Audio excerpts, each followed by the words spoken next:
So people are just crazy online. They do the craziest things. I don't think that's necessarily a surprise to anyone out there. I think you've all have seen either some of the clips on YouTube that have been uploaded, or maybe some of the things that have been posted in forums, even pictures that have been uploaded, things of that nature. That's not necessarily the kind of crazy that I'm talking about, nor am I talking about the kind of crazy that involves roulette chat. And yes, I hear a few snickers out there. Busted, so to speak. But yes, if you're snickering, you know what roulette chat is, and the rest of you are going, what is he laughing about or snickering about? Well, let me explain to you a little bit about roulette chat. If you don't know what that is, it's essentially a chat function or a chat tool where you would go in and log in, and you would be paired up with someone randomly with whom you would chat, someone you didn't know. Okay, I'm not sure why people would want to do that, but that's what people do. Okay, and then after a little while, after you're chatting a little bit, it's going to randomly rotate the people with whom you're chatting. It's going to switch you out, hence the name roulette chat, kind of spin you on a wheel, send you to someone else, and let you chat with them for a while. Again, someone with whom you do not know. That's a little crazy.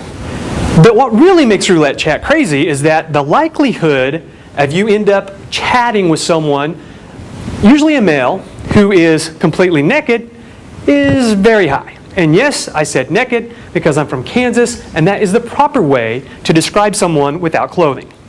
Right? We've all learned that from Kansas. We know that. It's naked. But anyway, that's the likelihood. You're going to run into someone and start chatting with someone who doesn't have their clothes on. Who wants to chat that way? It kind of makes things a little awkward in my mind. But what I've learned recently is that the likelihood that that person that you're chatting with who is naked, the probability of them being a member of Congress is even higher. Okay. Yeah, that's right. So that's kind of roulette chat. And again, that's not the kind of crazy that I'm talking about today. That's not what I'm talking about when I say people are crazy online.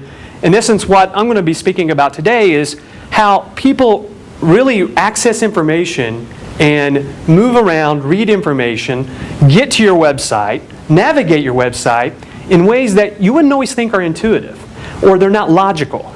Okay, or at least not ways that I would think are logical, or ways that you would think are logical. They're just a little crazy. They act a little differently. An example of that is, obviously we have websites for our company. Our main website is evibrant.com.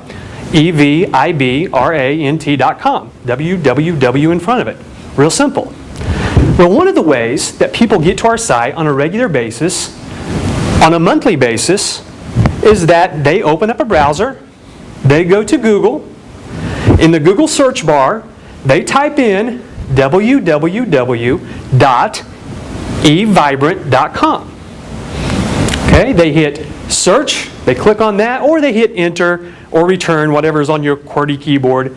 Yes, I love to say QWERTY keyboard whenever I can. I love to say it when I have it on a phone. QWERTY keyboard on your phone is one of the best kind of keyboards to have on your phone.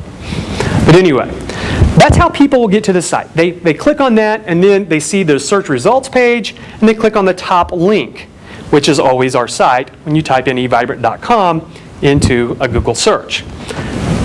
Does anyone see a problem with that other than me?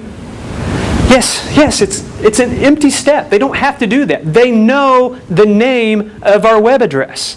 They know it to a T. But yet they still type it in. It's still www.evibrant.com. That makes no sense to me. That's crazy to me. But every month, without fail, people get to our website in that manner. That's how they do it.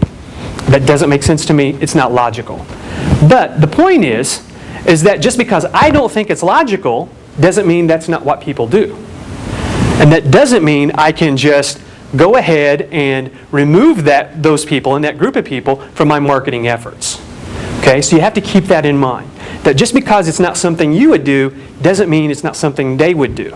So when you're making your plans for your marketing tactics, building your websites, whatever it is you may be doing to try to attract people in general or specific niches, you have to keep in mind that you need some data and some background information to know exactly how people are going to react. The good thing about online marketing, it's out there. You can find it easily.